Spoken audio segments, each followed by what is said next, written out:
하나님을 믿지 않는 한 사람이 한 겨울에 이제 말을 타고 이제 가고 있었습니다. 길을 가다 보니까요, 꽁꽁 얼은 이제 강을 만나게 되었습니다.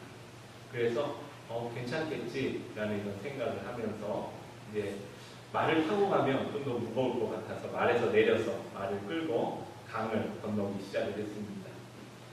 그런데 이제 조심스럽게 말을 데리고 얼음을 위를 걷고 있는데요. 갑자기 얼음이 저정 하는 소리가 나는 겁니다. 그래서 이 건너는 사람이요, 깜짝 놀라가지고 그냥 불이 나게 그냥 이렇게 소리치면서 도망갔습니다. 하나님 제발 살려주세요.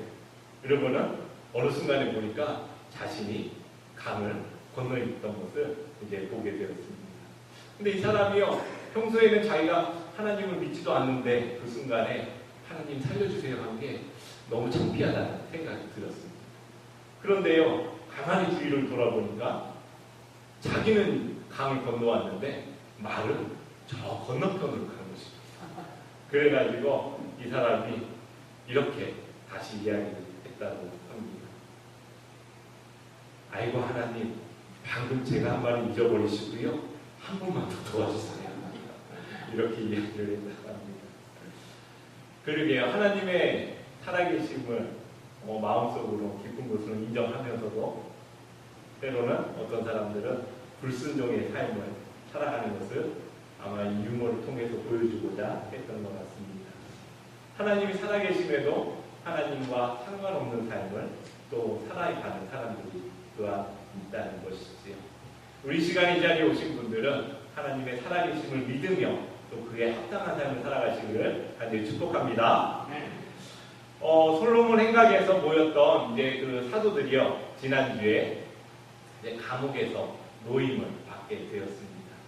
이제 그리고 나서 이제 그들이 다시 성전 앞에 서서 말씀을 증거하는 가운데 있었는데, 관원들이 그 성전 앞에 서서 말씀을 전하는 사도들을 다시 그 탄해드린 공회에 끌고 가는 사건이 오늘 다시 벌어집니다. 그리고 그 가운데서 일어났던 사건을 오늘 말씀은 기록을 하고 있는데요. 저는 이 말씀을 읽으면서 이런 질문을 한번 해보았습니다. 주님의 사자가 이 사람들을 옥에서 놓아주었거든요.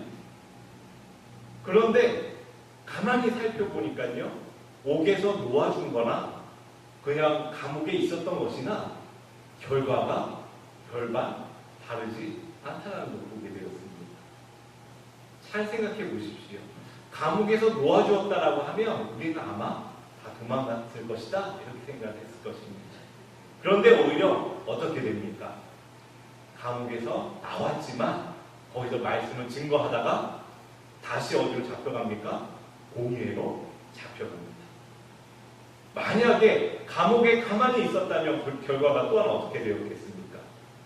관원들이 잡아다가 공회 앞에 세웠겠지요.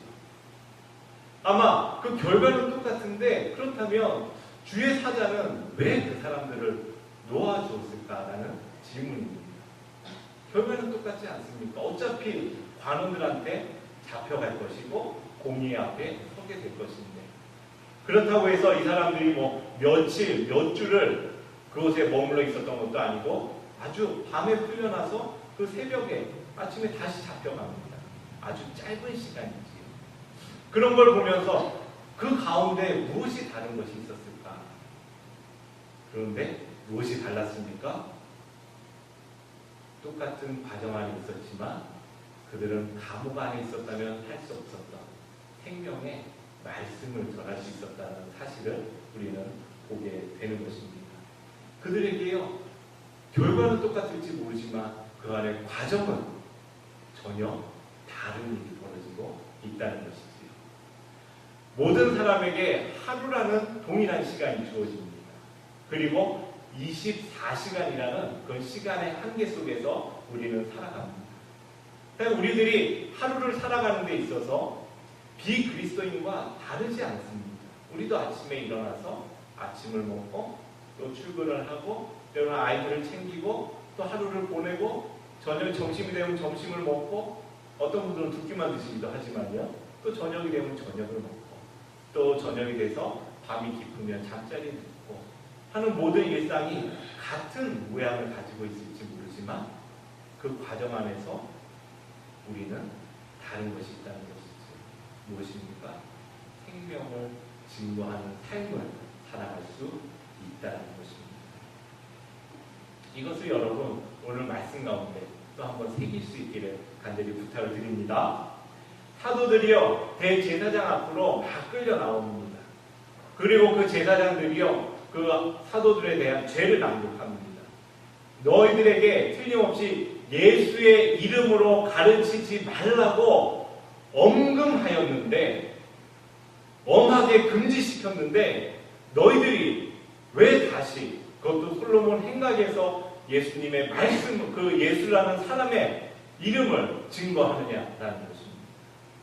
다시 말해보면요 너희들이 그렇게 가르치면서 그리고 예수를 죽인 사람이 우리들이라고 죄를 뒤집어 씌우려고 하는 것입니다. 너희들이 그런 일로 우리의 명예를 실추시키고자 하는 것입니다. 아니면 너희들이 다시 말해서 한낱 갈릴리의 총구석에 살던 너희들이 무엇이라고 우리를 가르치려고 하느냐. 이런 분노가 그 사람들 마음에 가득하였습니다. 그런데요 베드로가요 그 불난 집에 기름을 붓는다고 그 분노 탱천한 그 사람들 위해 아예 그냥 제대로 한번 기름을 띄얹습니다. 자, 기름을 이렇게 띄얹습니다. 우리 한번 읽어볼까요? 우리 한번 읽어보겠습니다. 자, 준비 시작. 베드로와 사도들이 대답하여 이르되 사람보다 하나님께 순종하는 것이 마땅하니라. 너희가 나무에 달아 죽인 예수를 우리 조상의 하나님이 살리시고 이스라엘에게 회개함과 죄 사함을 주시려고 그를 오른손으로 높이사 임금의 구주로 삼으셨느니라. 자, 가뜩이나 이 사도들에 대해서 분기탱천한 그 관원들의 대제사장들에게 대하여서 뭐라고 말합니까? 너희들에게 순종할 것이 아니라 우리는 하나님께 순종한다. 그런데요, 그 하나님이 누구의 하나님이다? 우리의 하나님, 우리 조상의 하나님입니다. 그 하나님이 어떻게 해요? 죽이신 예수를 살리고 오히려 너희들의 죄를 속해 주시려고 죽으셨다. 이것을 그리고 그 예수님을 살리셔서 임금과 구주로 높이셨다라는 일을 증거하기 시작합니다. 돌려서 이야기해 보면요, 공의에 모인 사람들한테 이 사도들이 뭐라고 합니까? 너희들이 예수를 죽인 죄인이다. 그러나 너희들 회개해라. 이렇게 이야기를 하는 겁니다. 그 사람들이 화가 끝까지 나 있는데 거기에다가 기름을 다 부었지요. 이 사람들이 어떻게 됩니까? 우리 전문용어로 뚜껑이 열렸다고 하지요. 머리에 뚜껑이 열립니다. 막 화가 머리 끝까지 솟아오릅니다. 그러자 그들은 어떻게 하려고 합니까? 사도들을 죽이려고 합니다. 우리는 이 말씀을 통해서 또 한 가지 보게 되는 것은 분노가 사람을 얼마나 어리석은 선택을 하게 하는지를 또한 보게 됩니다. 우리는 사람들과 관계 속에서 또 가족 안에서 때로는 직장 안에서 때로는 또 친구의 관계 안에서 그 분노의 감정을 가질 때가 있습니다. 사실 분노의 감정을 가진다는 것 자체가 화가 난다는 것 자체가 나쁜 것은 아닙니다. 그것은 자연스러운 우리의 감정인 것이지. 그런데 단지 그 분노를 잘 다스리는 사람과 그 분노를 잘 다스리지 못하는 사람이 있다는 것입니다. 잠언에서는 이렇게 이야기를 합니다. 어리석은 자는 분노를 표현하지만 지혜로운 자는 그 분노를 어떻게 해요? 억제한다라고 그렇게 가르치고 있습니다. 여러분, 마음에 분노가 일어나시면 어떻게 하십니까? 마음에 확 분노가 일어나고 오늘 말씀처럼 머리에 뚜껑이 열렸을 때 여러분 어떻게 하십니까? 확 내질러오십니까? 어떠십니까? 우리가 분노를 느낄 때 우리가 어떻게 행동을 하는지 또한 우리가 잘 살펴보아야 할 것입니다. 분노를 다스리기 위해 가장 좋은 방법은 사실 잠시 유예의 시간을 가지는 것입니다. 그리고 분노의 원인이 무엇인지, 사실 내가 왜 화가 났는지를 사실 알아야 되거든요. 그걸 깊이 생각할 수 있어야 됩니다. 분노해서 말한 말은요, 사람들에게 더 큰 상처를 줍니다. 내가 분노해서 행한 행동은요, 2차, 3차로 사람들에게 더 큰 후회할 일들을 만들게 된다는 것입니다. 그런데요, 이 관원들이, 대제사장들이 분노로 가득한 이때에 한 지혜로운 사람이 등장을 합니다. 참 지혜롭지요. 모든 사람이 다 분기탱천해서 사도들을 죽여야 되겠다 이렇게 생각을 하고 있는데 한 사람이 일어나서 말합니다. 얼마나 지혜롭게 행동을 했는지 오늘 보셨습니까? 사도들을 어떻게 합니까? 먼저 밖으로 내어 보내지요. 내어 보내면서 이제 분노의 대상을 우선은 잠시 옆으로 놓아둡니다. 그리고는 어떻게 합니까? 사람들에게 너희가 지금 분노할 것이 아니라 무엇을 보라고 합니까? 이 일이 하나님으로부터 났는지 사람으로부터 났는지 너희가 구별하고 너희 행동을 하나님 앞에서 조심하라고 이야기합니다. 거기에 모인 사람들은요, 다 분노해서 자기 감정대로만 행동하고 싶어 했습니다. 그런데 그 순간 단 한 사람, 그 사람이 뭐라고 말합니까? 너희는 너희의 감정을 바라볼 것이 아니라 너희는 하나님이 무엇을 하시는지를 바라보아야 한다고 담대하게 이야기해 주고 있는 거죠. 그 사람이 오늘 누굽니까? 교합사라고 했는데요, 율법학자입니다. 가말리엘이죠. 가말리엘이라는 사람입니다.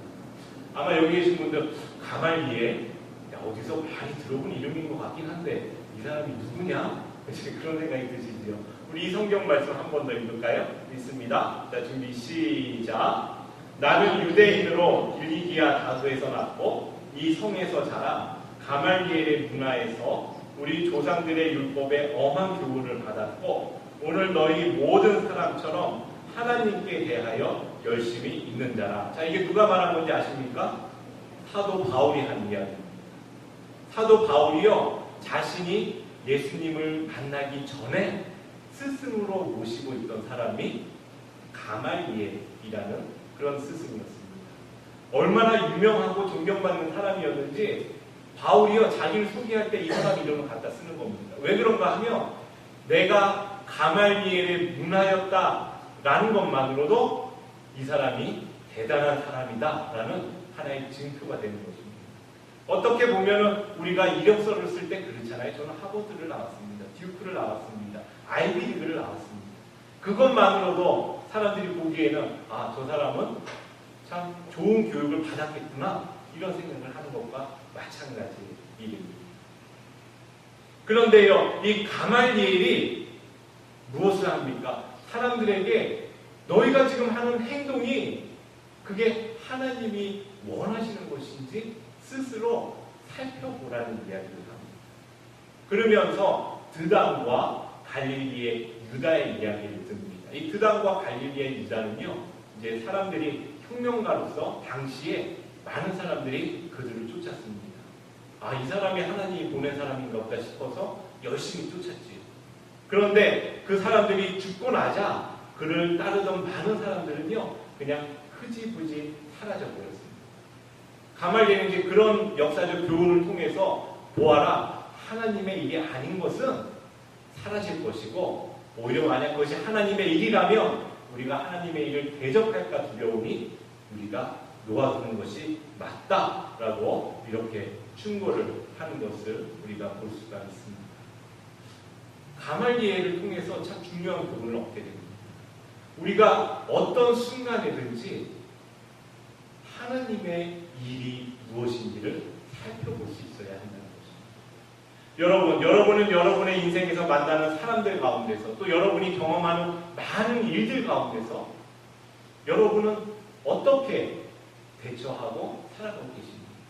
그 일 가운데 이것이 하나님의 하시는 일이 이 가운데 무엇이 있는가를 살펴보면서 살아가고 계십니까? 많은 사람들은요, 이 일이 나에게 유익한가, 유익하지 않은가, 이 일이 나에게 좋은가, 좋지 않은가, 이런 것들을 기준으로 자꾸 끊임없이 평가를 하려고 합니다. 하지만요, 가말리엘은 이 일이 그 가운데 하나님이 무엇을 하고 계신지 우리는 보아야 한다는 것을 가르쳐 주고 있는 것입니다. 자꾸 하나님의 일을 하면 사람들은 너무나 거창하게 생각을 합니다. 우리 어머님들은 음식을 준비하시잖아요. 가족들을 위해서 음식을 준비하고 정성을 다해서 준비를 합니다. 그것은 또한 하나님의 일이 되어질 수 있습니다. 그 일을 오늘 하기 싫은데 그냥 억지로라도 한 끼라도 때워야지, 이렇게 억지로 한다면 그것이 하나님의 일이 되지 않겠지. 그 일을 통해서 기대하는 것이 있습니다. 가족들이 건강하고 가족들이 또한 그것을 먹고 육신의 양분을 공급받아서 하나님을 기뻐하는 삶을 살아가기를 기대하고 또한 꿈꾸는 것이지. 여러분 직장 가운데 일을 하시면서 어떻게 하십니까? 얼마나 힘이 드십니까? 아침부터 저녁까지 직장에서 일을 한다는 게 보통 어려운 일이 아닙니다. 그런데 그 가운데 어떻습니까? 그것이 내가 이런 일을 하면서 살아야 되나? 라고 하는 것이 아니라 그 일 가운데 하나님이 원하시는 것이 무엇일까? 그 일을 통해 내가 하나님의 일을 하는 것이 무엇일까? 혹시 그 가운데서 나의 작은 행동 하나를 통해서 어떤 사람들이 예수 믿는 사람의 믿음 때문에 저가 저렇게 행동하는구나라는 걸 보면서 복음의 씨앗이 하나 떨어진다. 또 그것이 하나님의 일이 아니겠습니까? 여러분 우리가 맞이하는 여러 환경 속에서 하나님의 일이 무엇인지를 우리는 한번 깊이 생각해 보아야 할 것입니다. 그런데요, 단지 하나님의 일이 무엇인가를 깊이 생각하는 것만으로 이것은 충분하지가 않습니다. 하나님의 일이 무엇인지 알았다면, 그것이 생각이 되었다면 우리는 결단하고 행동할 수 있어야 됩니다. 오늘 말씀과 비슷한 말씀이 누가복음 20장에서 나오고 있습니다. 예수님께서 성전에서 가르치실 때요, 또 대제사장들하고 관원들이 예수님께로 나아옵니다. 그리고는 예수님께 질문합니다. 도대체 당신은 무슨 권위를 가지고 이 사람들에게 가르칩니까? 당신의 권위는 어디로부터 온 것입니까? 라는 그런 질문을 합니다. 그때요, 예수님이 이렇게 그들에게 다시 질문을 합니다. 우리 한번 같이 읽어보도록 하겠습니다. 읽습니다. 준비 시작. 요한의 세례가 하늘로부터냐 사람으로부터냐? 오늘 읽으신 말씀하고 우리가 같이 생각되어지지 않습니까? 가말리엘이 무엇이라고 합니까? 어떤 일을 보면서 이것이 하나님의 일인지 아니면 사람의 일인지 우리가 좀 깊이 생각해보자라고 권면을 합니다. 하지만 오늘 누가복음의 말씀에서는 다시 한번 예수님이 그 사람들에게 오히려 대답을 요구하십니다. 자, 세례 요한이라는 사람이 있는데 이 사람은 하나님으로부터 온 사람이냐 아니면 사람의 생각으로 되어진 사람이냐라는 것입니다. 만약에 그것이 사람으로부터 온 것인지 하나님으로부터 온 것인지 너희는 하나님의 말씀을 하나님의 일을 하는 사람들인데 너희들이 분별하지 않았겠느냐라고 질문하시는 겁니다. 그런데 이 사람들이 뭐라고 대답하는지 아십니까? 그들의 대답이 아주 걸작입니다. 우리 한번 같이 읽도록 하겠습니다. 준비 시작. 그들이 서로 의논하여 이르되 만일 하늘로부터라 하면 어찌하여 그를 믿지 아니하였느냐 할 것이요 만일 사람으로부터라 하면 백성이 요한을 선지자로 인정하니 그들이 다 우리를 돌로 칠 것이라 하고 대답하되 어디로부터인지 알지 못하노라 하니. 참 기가 막힌 대답 아닙니까? 이 대제사장들이요 무엇을 하는 사람들이었습니까? 하나님의 일을 하는 사람들이었습니다. 그렇다면 그 가운데 하나님이 어떤 일을 하고 있는지를 보아야 하고 또한 그것이 어떤 일인지 사람들에게 가르쳐야 하는 사람이었습니다. 그렇다면 세례 요한의 일이 어떤 일인지 그들은 분명히 알고자 하고 판단하고자 해야 했을 것입니다. 그런데 오늘 하는 말이 무엇입니까? 우리는 모른다. 자, 그것이 더 깊이 생각해야 될 필요가 있는 문제다라는 것이 아니라 아예 우리는 모르겠다라는 것입니다. 그 이유가 무엇입니까? 세례 요한이 하늘로부터 왔다면 이 사람이 우리를 어려움에 처하게 질문을 하겠지? 그렇게 해서는 안 되겠다. 그리고 어떻습니까? 사람으로부터다 하면 백성들이 우리를 위협하겠지? 그들은 중심이 어디에 있습니까? 나에 있는 것입니다. 우리에게 있는 것입니다. 정말 하나님으로부터 난 일이라고 한다면 그들은 믿었어야지요. 만약 그들이 정말로 이것이 사람의 일이라고 생각을 했다면 그것은 아니오라고 대답을 했어야죠. 그런데 그들은 그냥 뭉개고 맙니다. 하나님이 살아계시지만 하나님이 일하시고 계시다고 말하지만 그들은 거기에 동참하기도 그의 어떤 의견도 내어놓지 않는 것입니다. 순종이 없는 것이죠. 생각으로는 하나님이 살아계시다라고 말할지도 모르겠습니다. 그러나 행동에 순종이 없는 사람들을 우리는 보게 된다는 것입니다. 오늘 우리가 읽은 사도행전 5장 40절의 말씀에는요, 관원들이요, 거기 모였던 공회에 모였던 사람들이요, 가말리엘의 말을 옳게 여겼다라고 기록을 하고 있습니다. 그러니까 가말리엘이 한 이야기, 저들이 정말로 하나님의 일을 하고 있을 수도 있겠구나 라는 그런 생각이 들었다는 것입니다. 그런데 그 사람들의 다음 행동이 어떤 행동인지 여러분 아십니까? 이 행동을 한번 보십시오. 함께 읽겠습니다. 준비 시작. 그리하여 그들은 사도들을 불러다가 때린 뒤에 예수의 이름으로 말하지 말라고 명령하고 놓아주었다. 참 너무나 우스운 일 아닙니까? 그들은 무엇이라고 합니까? 그렇다. 그들이 하나님의 일을 하고 있을 수도 있다 라고 인정을 한 겁니다. 옳다. 그런데 그 순간에 어떻게 합니까? 그런데 내 감정을 버릴 수가 없다는 것입니다. 그런데 우리의 명예가 있지. 그것이 하나님의 일이든 아니든 어쨌든 우리의 분을 풀고 보자는 것입니다. 어떻게 합니까? 하나님의 일을 막는 일을 합니다. 그들을 때리고 다시 어떻게 합니까? 예수의 이름을 전하지 말라고 그렇게 이야기하고 있다는 것입니다. 그 사람들이 하나님을 인정하였는지는 모르겠습니다. 그러나 정말로 하나님의 말씀에 순종하지 않는 그런 모습을 우리는 만나게 된다는 것입니다. 우리는 그들의 실패를 통해서 우리를 보아야 합니다. 그들의 실패를 통해서 우리는 반면교사 삼아야 합니다. 그들의 실패를 통해서 우리는 그런 실패에 있으면 아니 되는 것입니다. 채찍질을 하며 예수의 이름을 금하였다고 합니다. 그래서는 아니 되었지. 하나님의 일인 줄 알았다면 그들은 또한 기다렸어야 할 것입니다. 더 하나님의 일이 무엇인지 보아야 했을 것입니다. 믿었어야 하는 것이지. 그러나 그러지 못했다는 것입니다. 여러분, 그리스도인의 삶은요, 그렇습니다. 우리 삶에 어떠한 환경이 주어지더라도 그 환경 속에서 하나님의 일을 찾고 그것을 행하는 것이 바로 그리스도인의 삶이라는 것입니다. 사람들은요 자꾸 말합니다. 하나님 나의 삶을 평화롭게 만들어 주십시오. 하나님 나의 삶에 문제가 없어지게 하여 주십시오. 하나님 내가 저 얼음을 안 깨지고 건너가게 하여 주십시오. 그런데 그렇지가 않다는 것입니다. 하나님이 말씀하시는 것은 그 어려움이 있느냐, 그 힘든 과정이 있느냐, 그러나 그 가운데서 하나님이 원하시는 일을 찾아서 하라는 것입니다. 그것이 내가 너희에게 원하는 삶이라는 것입니다. 사람들은 나의 안전을 위해서 하나님이 필요하다고 합니다. 그러나요, 오늘 가르치는 말씀은 나의 안전이 아니라 하나님을 위해서 여러분의 불안전한 가운데서도 행동하라고 우리에게 가르치고 있는 것입니다.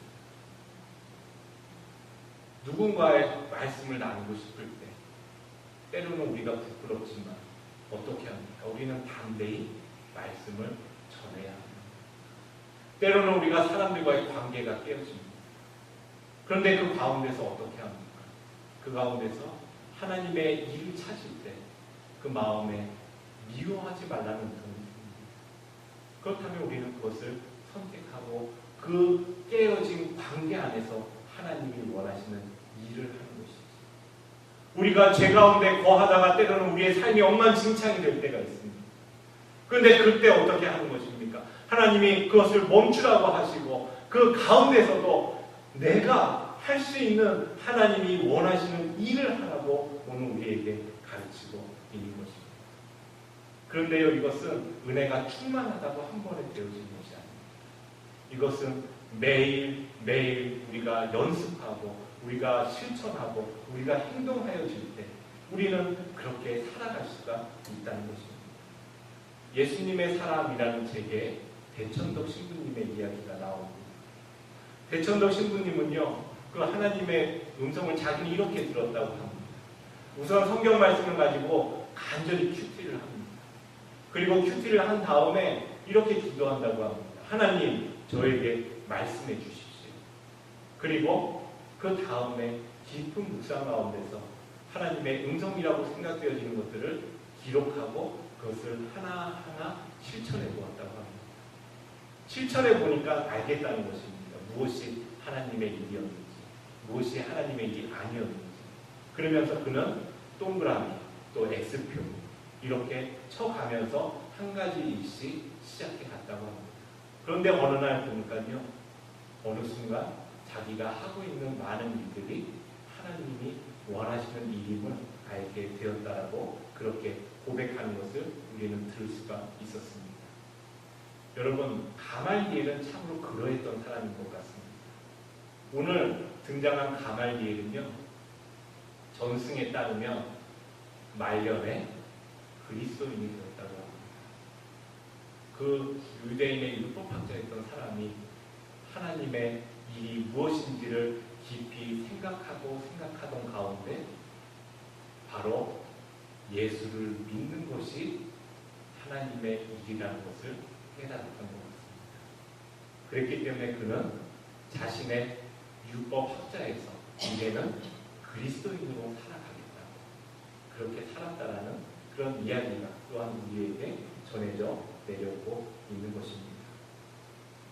오늘 우리가 함께 읽었던 그 말씀 가운데 마지막 구절을 우리가 나누면서 이제 설교를 마치고자 합니다. 우리 함께 읽어보겠습니다. 준비 시작. 사도들은 예수의 이름 때문에 모욕을 당할 수 있는 자격을 얻게 된 것을 기뻐하면서 공의회에서 물러나왔다.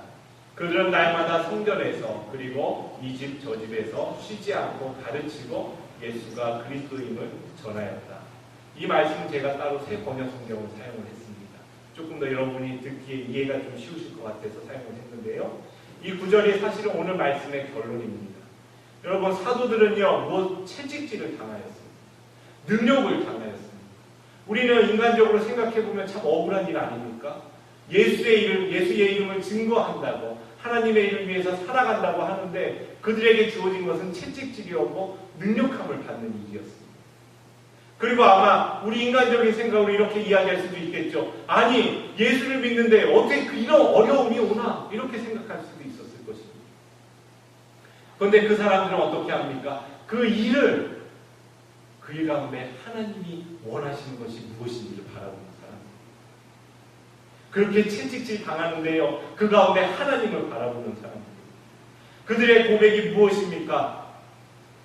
예수 이름 때문에 모욕을 당할 수 있는 자격을 얻은 것이, 여러분, 예수님 이름 때문에 모욕을 당할 수 있는 자격을 얻은 것이, 그것이 너무나 기쁘다는 것입니다. 참으로 놀라운 고백이 아닙니까? 그들의 그 아픈 현실 속에서, 그 고난의 현장 속에서 그들은 고백합니다. 아, 이것을 경험하는 것도 우리에게는 기쁨이 됩니다. 그것이 하나님이 원하시는 것입니다. 하나님의 음성에 응답하고 있다는 것입니다. 기뻐하였다는 것입니다. 그리고 날마다 성전에서, 집에서, 그리고 예수가 그리스도임을 전하였다는 것입니다. 여러분, 우리가 예수를 믿는다는 것은 한낱 인간의 사상에 따르는 것이 아닙니다. 그것은 하나님으로부터 하나님이 우리에게 주신 귀한 선물임을 여러분 마음에 깊이 새기시기를 바랍니다. 그리고 그 일이 하나님으로부터 왔기에 하나님 예수 그리스도를 믿고 고백하며 살아가는 우리의 삶 속에 하나님이 또한 역사하고 계심을 우리는 믿고 살아갈 수가 있는 것입니다. 우리 삶에 다가오는 모든 일을 통해 하나님이 원하시는 일이 무엇인지를 여러분 생각하고 결단하고 행동하십시오. 우리는 절망할 필요가 없습니다. 우리는 어떠한 악조건에 있을지라도 그곳에 하나님이 무엇을 하기 원하시는지를 찾는다.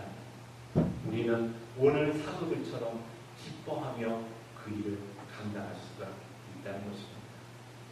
우리의 삶에 유익해 보이는 일 속에서도 우리의 삶에 유익해 보이지 않는 일 속에서도 하나님이 원하시는 일을 찾고 그리고 살아가십시오. 그러한 삶 가운데 예수 그리스도를 증거하고 믿고 또한 살아가십시오. 그리해서 우리 모두가 정말 어떠한 상황 속에서도 하나님이 원하시는 일을 감당하며 살아가는 그런 귀한 여러분 되시기를 간절히 축복합니다. 기도합니다. 사랑의 하나님 참으로 감사합니다. 오늘 여러 말씀들을 통하여 오늘 우리에게 주신 말씀을 돌아봅니다. 무엇보다도 사도들의 모습을 통하여 우리의 삶을 돌아봅니다. 우리 삶에 다가오는 많은 일들 가운데서 하나님, 우리의 삶이 유익하게 되어지는 것이 아니라 하나님이 원하시는 일이 무엇인지를 찾아가게 하여 주시옵소서. 우리는 우리의 삶이 절망하지 않는 것에만 관심만 있습니다. 우리의 삶이 행복해지기만을 원하며 그렇게 살아갈 때도 많이 있었습니다. 하지만 오늘 말씀을 통해 다시 한번 깨닫습니다. 모든 상황 속에서 하나님이 원하시는 일을 찾아 살아가는 이들에게 기쁨이 있고 그곳에 감사가 있음을 우리가 깨닫습니다.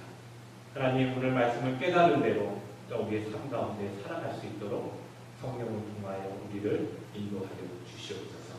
예수님의 이름으로 간절히 기도했습니다. 아멘.